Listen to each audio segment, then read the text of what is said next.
Hello, everyone, and welcome to the latest episode of What to Think, VentureBeat's technology news podcast. Today's episode is part of our Innovation Engine series, sponsored by Pivotal Tracker, and today's guest is Jonathan Rende. He's the Chief Research Officer of Castlight Health. But before we get to the interview, I'm going to talk with Mark Sullivan here, intrepid VentureBeat tech reporter. How you doing, Mark? I'm doing good. Good to be here. So let's talk a little bit about the top news this week. What do you think the number one story is for our listeners to know about? Well, this week, some news came down about something that I've been tracking for quite a few months now. The Apple Watch is reportedly going to get a refresh next March, the report says. Oh, not in time for the holidays. Not in time for the holidays. This news coming out now is not great for Apple because some people might just hold off and wait to buy the next one. Yeah, it wasn't Apple that released this news. The source was a publication in Asia that tracks the suppliers and actually tracks the company called Quanta that assembles the watch. Mm-hmm. So that's where this news is coming from. It is just a report, nothing official about it. Any idea what to expect in terms of the watch? Like how it might be different or what? They're talking about a slimmer form factor. And right now, there's no camera on the watch. So the home run, I think, would be if there was a front-facing camera, which would be for FaceTime. You could just look at your watch, Dick Tracy style, and chat. Exactly. I think the slimmer form factor, if they can pull it off, would make a big difference. Because to me, the Apple Watch just looks a little bulky and a little dorky. I think that's one of its chief shortcomings, especially for an Apple product. Definitely, those designers would love to slim that thing down. It is out of character for an Apple design, and I think the reason for it is they're really challenged with the battery in the device. The lifespan isn't that great anyway. It's a day, basically. Yeah, but you can only make it so small before the battery becomes too small to support any kind of meaningful use. Right.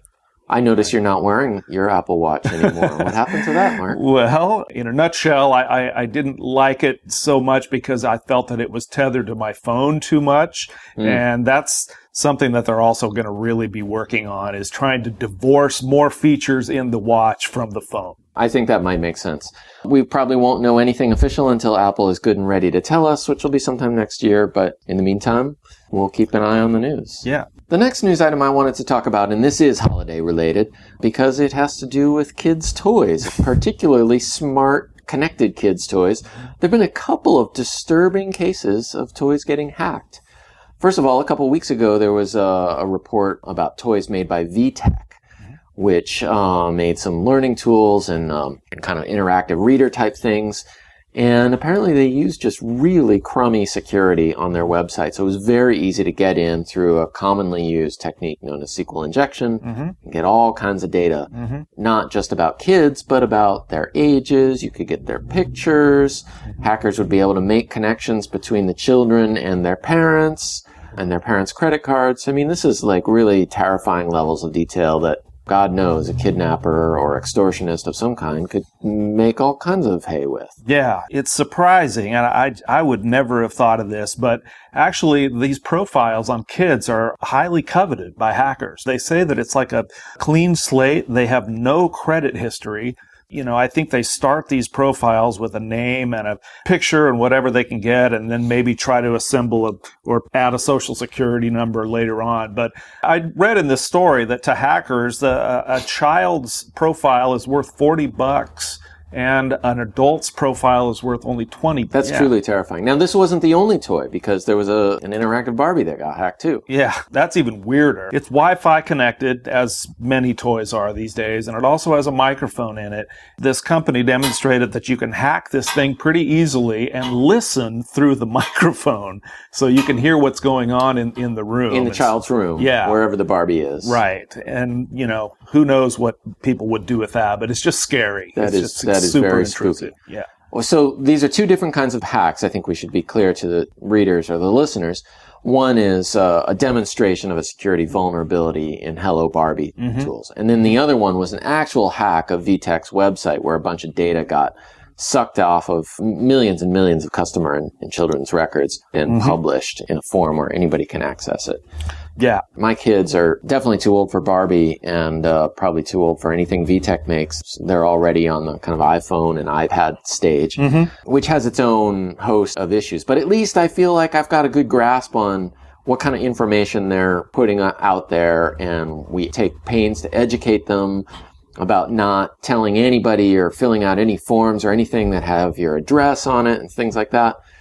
We try to maintain and teach good information hygiene. So it's really disturbing to see that, just off-the-shelf toys that you might get at Walmart or something are built with such carelessness. Yeah, and they do say in this report that the levels of security are often lower for children's stuff, which, again, makes no sense because those profiles are more valuable.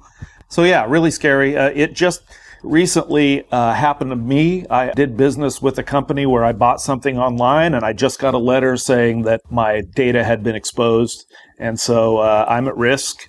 I talk to more and more people who this is happening to. I think I got 3 of those in the past year. I got one from Anthem, Blue Cross. I got one from one of my credit cards, and there's a third one I can't remember. So I've gotten several of those letters. Yeah. It's out there.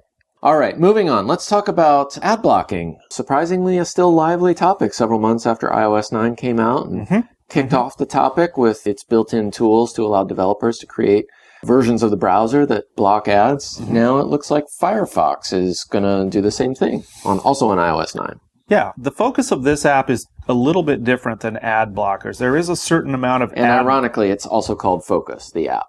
Right. It's really focused on stopping ads that drop a pixel in the browser and track you as you move about the web. Which is a really common way of tracking, just those little tiny clear 1 pixel. Right. GIF. It's a super old technique, and it's used for retargeting, like those ads that follow you around the web. And there's a pretty big debate going on this. I was out at the Ad Tech conference in New York a few weeks ago, and, those people are, feel threatened by this and say, they shouldn't be able to block the ads because that's what pays for the internet. It does now. On the other hand, the ads that these ad people are creating have become increasingly intrusive in your face, but they've also become invasive in that they're tracking every bit of data they can about you. They're tracking your browsing habits. They're correlating that with demographic data that they can surmise about you. And when all this is going on, where they're making 100 calls out to different places on the internet, that slows your page loading. And that I noticed that's one of the big things that this app talks about is it increases the speed of your page loads. So the mobile web doesn't actually have to suck if you can figure out how to get rid of all those obnoxious mobile ads. The ad industry has got a big challenge on its hands to create ads that people don't want to block, because right now, if they can, they will. I mean, the usage rates of these mobile ad blockers are really, really high. I'm using an ad blocker on desktop, but I'm not using one on my mobile yet. But I will say that there are lots and lots of, mobile sites where on my phone, I start reading a story and I'm a couple, maybe 1 or 2 paragraphs in, and this big thing pops up taking over the whole screen. VentureBeat is no exception. Yep. And I feel like that's just a big, see you later. I'm going to hit back and stop reading at that point, because as soon as you feel the need to interrupt my reading experience on your own site and show me something that I was not interested in, I'm like, you know what? I don't have time for this. Yeah, I think there's a Wild West quality about mobile ads still at this date. So, there's going to probably have to be some changes about formats and guidelines for building these ads, because it's different than the web or the desktop, because it's such a small bit of real estate that you have to work with. Yeah. So it's much more important in a way for them to get it right, and they've just totally gone overboard. So far. Let's take a brief pause to thank our sponsor before we go on to talk with Jonathan Rende from Castlight. The What to Think Innovation Engine podcast is brought to you by Pivotal Tracker. It's an agile tool that has been organizing software teams since 2006. It has a simple drag-and-drop interface and a structured workflow, allowing developers, product managers, and designers alike to build and manage better software one story at a time. You can get a free 30-day trial at pivotaltracker.com and start delivering better software now. Now let's talk to our guest, Jonathan Rende. He's the Chief R&D Officer for Castlight Health. Welcome to the show, Jonathan. Thank you very much. You've been here at Castlight for about 6 months, and I understand this is your first job at a health tech company, so I kind of want to talk about what your background is and why health tech and why now. But let's start by, what is it that you do? What does an R&D officer do at Castlight?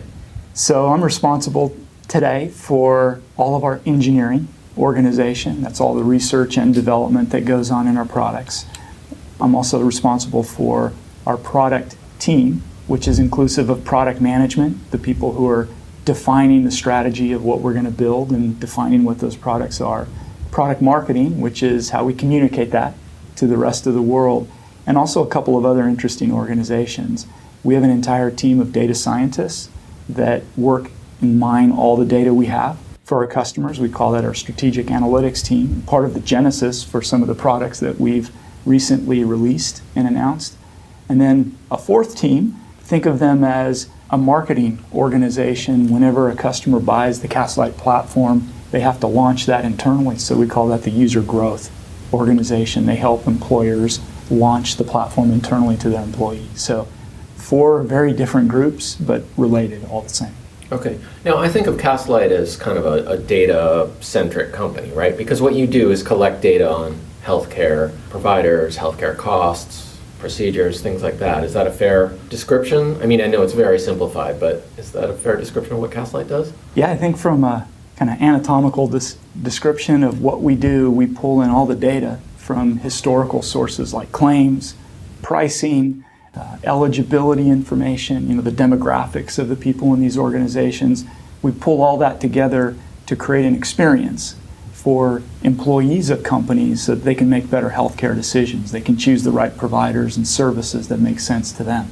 So it's all a means to an end, and that end is to provide a better shopping experience for the end user. So this claims data and clinical data or what have you, that's all unique to the client company that you're working with, right?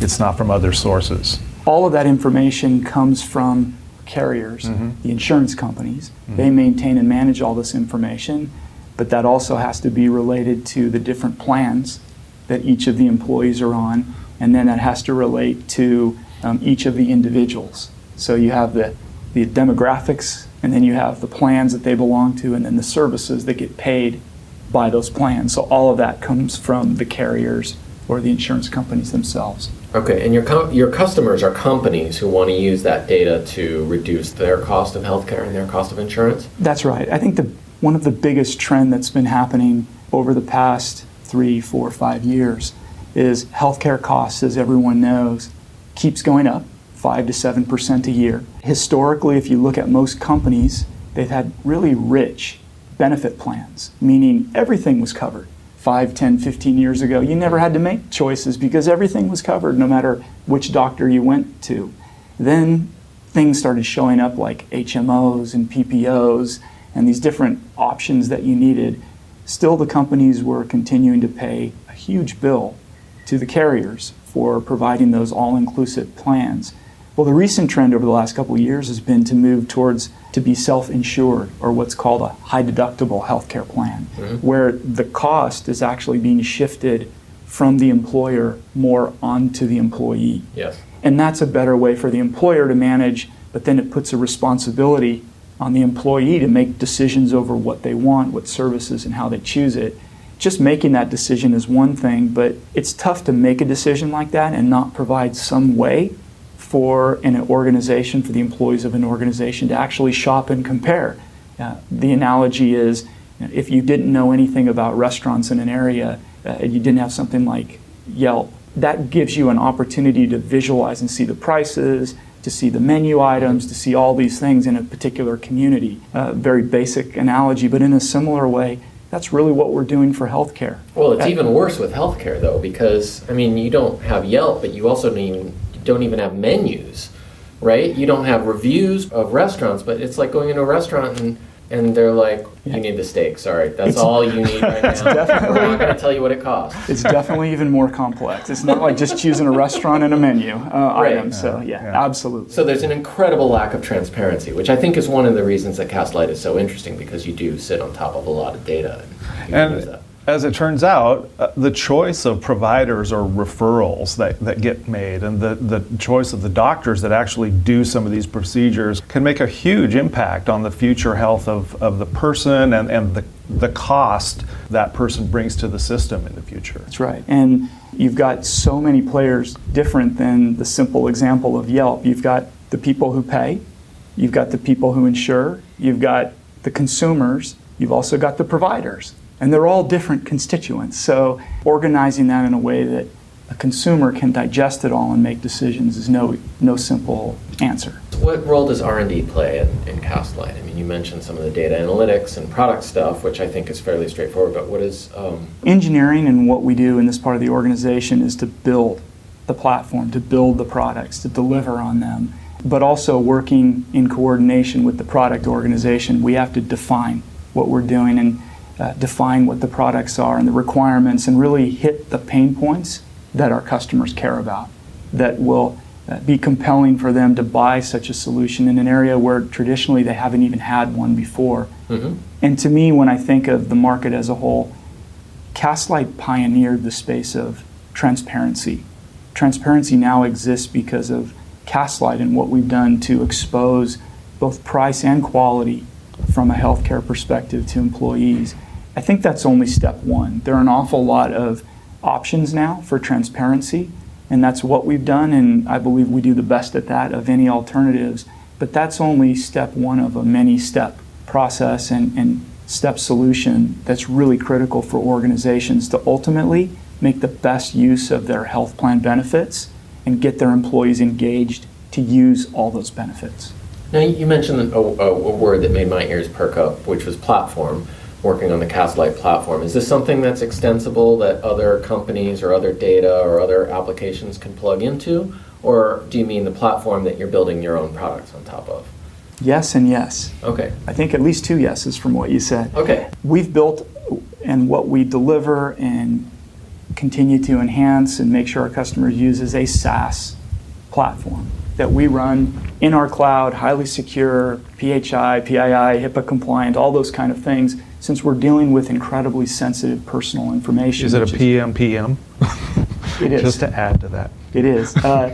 Absolutely. Per member per month. I have no, okay. Yeah, right. That is absolutely how we position and sell this. Okay. The basics of the platform itself is that's what it is. But the other parts, the attributes of a platform, which are, does it integrate with other solutions? Today, on average, each customer has about 13 to 15 different vendors they work with in healthcare.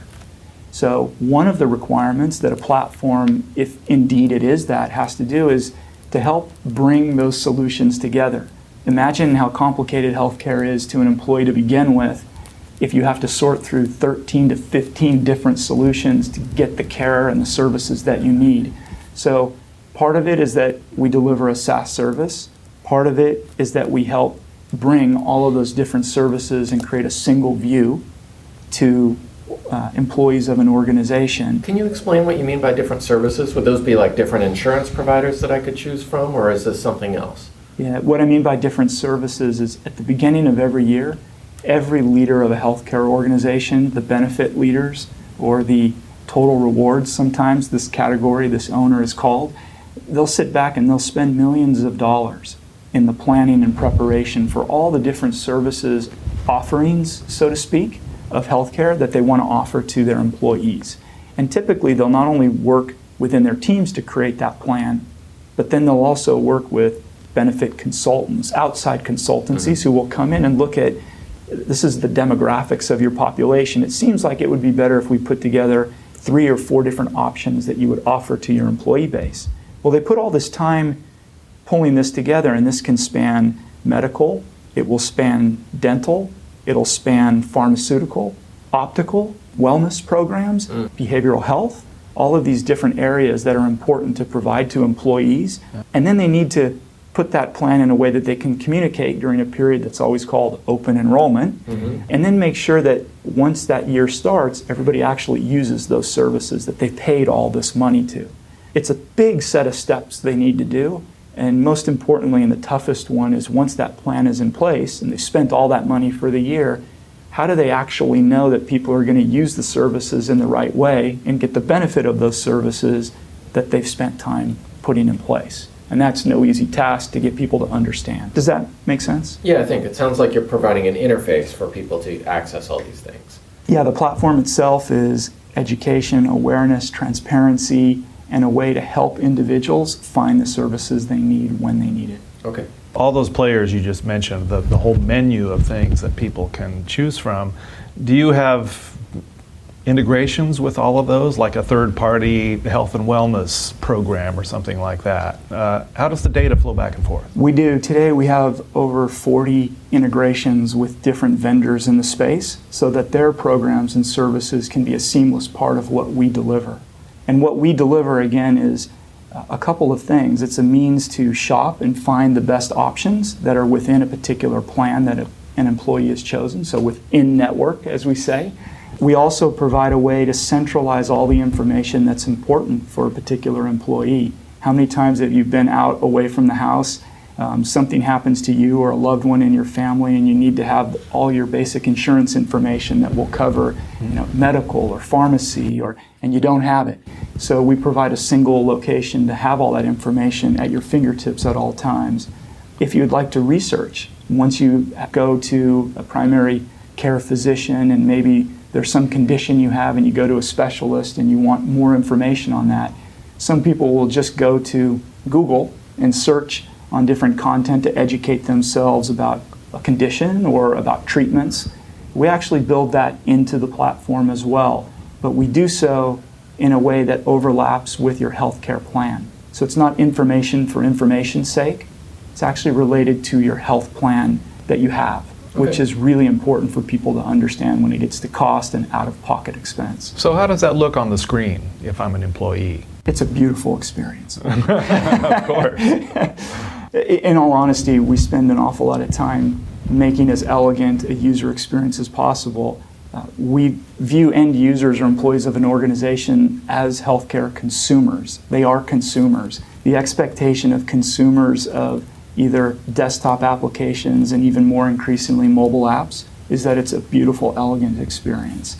So that's one thing, but the first thing that I'm presented with is a search engine. So think of when you do go to Google today, what we provide is a beautiful natural language search engine where I can type in knee pain or sore throat, and I can get related information about that, of what I need to do and where I need to go to get it and how it relates to me personally.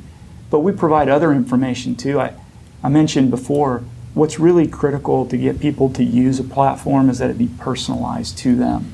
And personalized means in a world where you're bearing more of the cost, where now I'm paying up to a deductible amount, that I know what that running amount is, so that I know, am I paying for all of this particular service or medication, or a part of it and the company pays part, or have I reached my deductible and the company pays for everything at this point?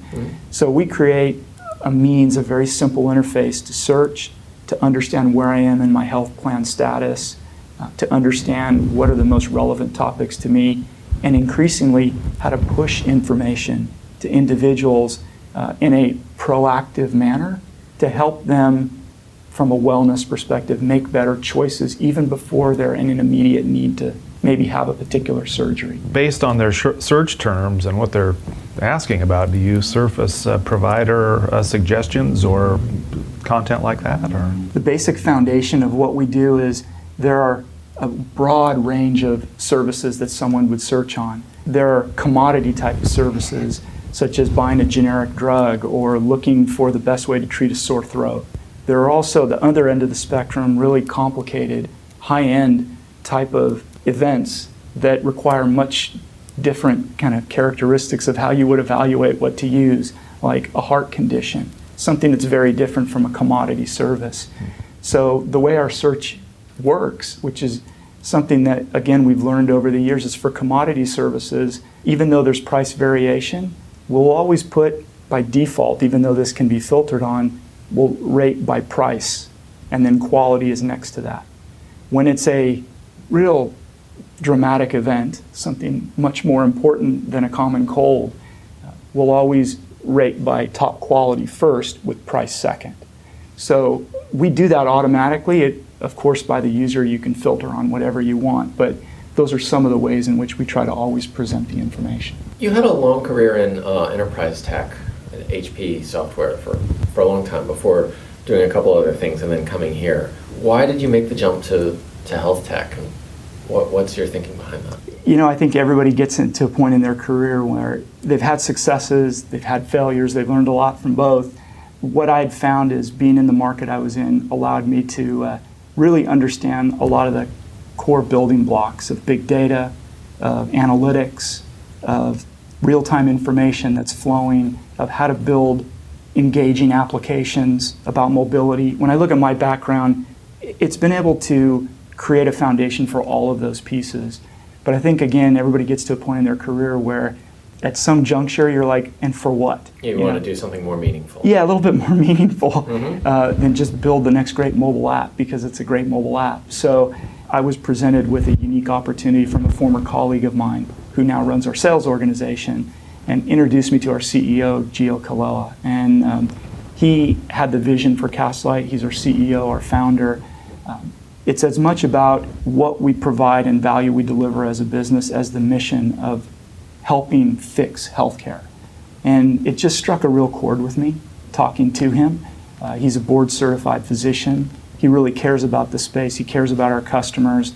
And when I talk to our customers and I talk about the complexity that exists within healthcare today and the cost that's now being shifted onto the shoulders of employees and how little they really know about it, and how we can provide an opportunity to transform how people think about healthcare in a much more meaningful way and really have an impact on their lives and the lives of their dependents. And to be able to run an R&D organization and product to do that, I just jumped at the chance.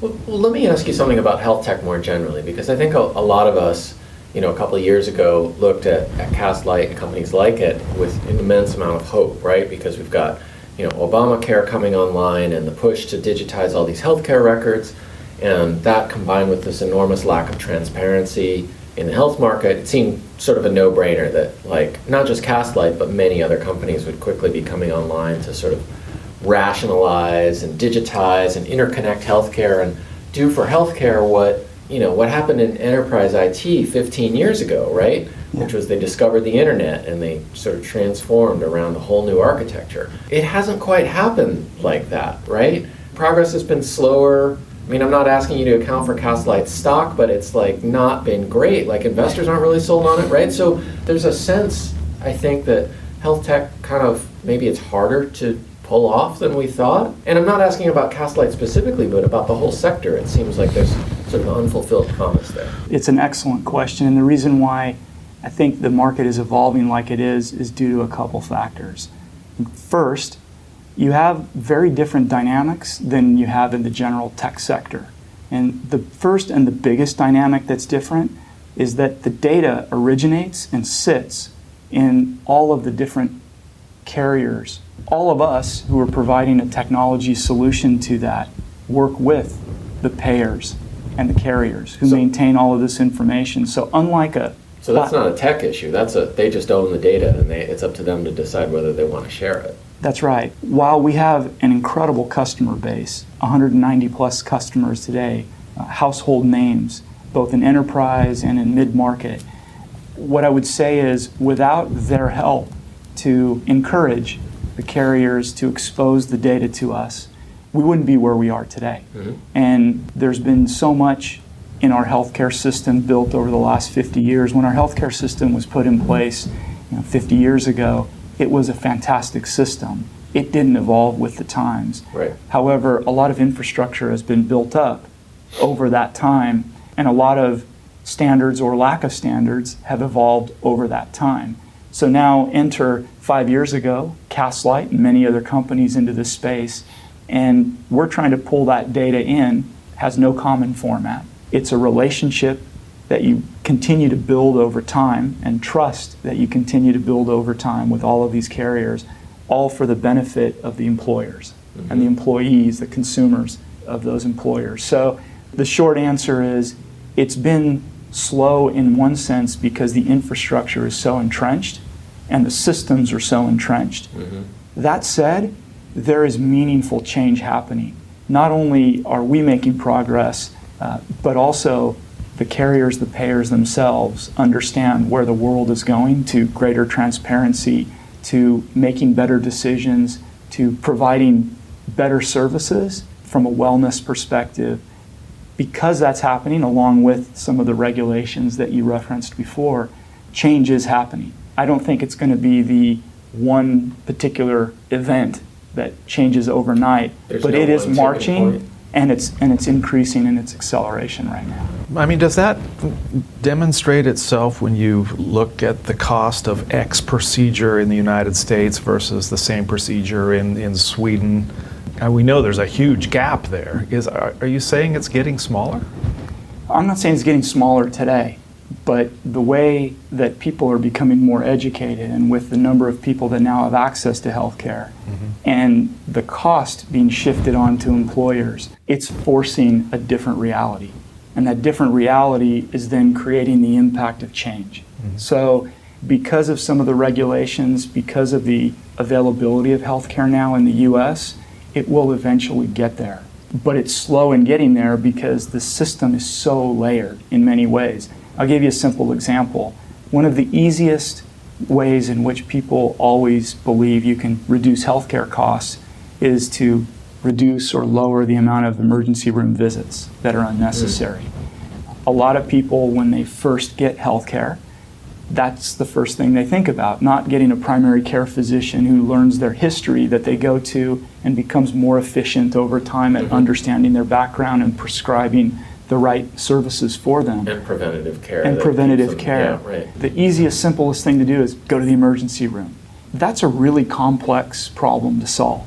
You have utilization challenges, you have awareness and education challenges of when and when not to use an emergency room. Then there are just logistics. Once you have an incredible volume, even if you do have educated consumers, knowing when to and when not to use an emergency room, still they may not have set up a primary care, or there might not be an urgent care clinic that's available to them at a particular time when they need care.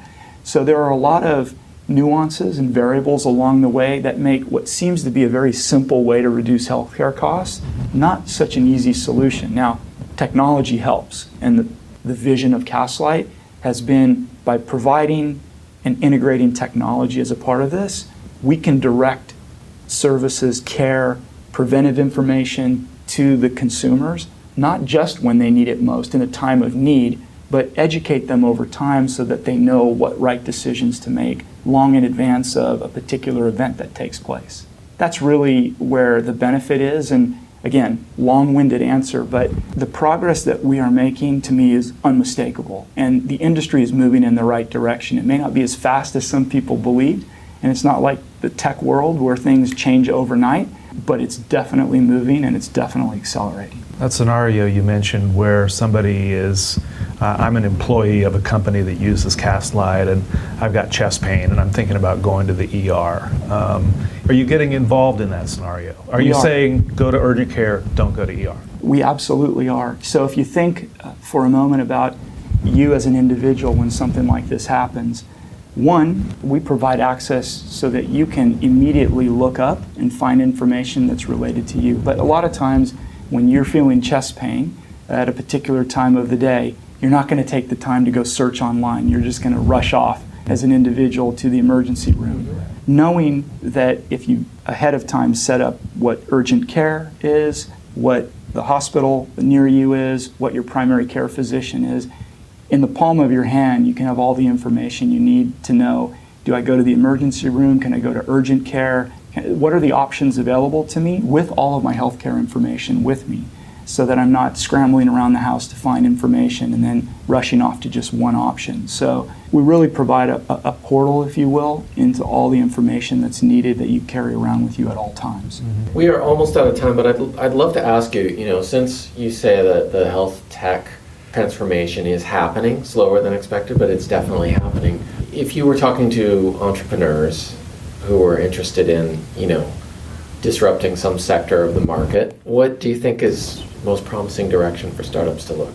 As I mentioned before, one of the things that Castlight started with was providing price and quality transparency. And that was a fantastic domain. We've continued to improve in this area, but the next big obstacle, the next big barrier that we are super excited about is not only providing this information, but how do you actually engage people to act? How do you engage them to use these services, to make better use of these services, as I mentioned before, that people are spending so much time at the beginning of every year putting in place and planning? For that, you need to manage and understand and analyze all the data that you're managing, you're maintaining. That means all the historical data, the medical claims, the pharmaceutical claims, the demographic information that comes in the form of what's called eligibility files. But when you marry that from a big data perspective with what are people in your population searching for, it's almost as if you have a window into what every employee in the organization is thinking and caring about at any particular time of the day. When you combine the historical, backward-looking information of claims, what they've done, with the forward-looking information of what they're searching on, you can create very purpose-built information in order to say, this is how I would segment all the population of my employees, those that care about lower back pain, those that may be in a cohort for diabetes, those that are considering pregnancy. And then all these programs, prenatal programs, lower back stretching and wellness programs, teletherapy, all these things that I've done, I can now proactively reach out to these individuals and say, hey, I see you're experiencing back pain. Have you done any core strengthening exercises? And here's a quick way for you to get that online. And just high-risk populations, right? And high-risk populations. So the next big area for us, and it's an area that every single prospect and customer that we're talking to right now is just ecstatic about, is how do you proactively reach out to people? And we're partnering with Stanford University in a very, very interesting way in order to engage consumers in a way that's meaningful to them when they need it most. And that's how you get people to engage. So it really has to do with big data, and it has to do with approaches to behavior and how you engage people. And that's kind of the next big area that we're focused on at this point. Great. Well, Jonathan, Rende, Castlight, thank you so much for joining us on What to Think, VentureBeat's Tech News Podcast. My pleasure. Thank you, guys. You've been listening to What to Think, VentureBeat's Technology News Podcast. As always, you can find us online at VentureBeat.com. And if you haven't done so yet, please subscribe. Just search for What to Think on the iTunes Music Store or on SoundCloud. Until next time, I'm Dylan Tweeney. And I'm Mark Sullivan. We'll catch you later.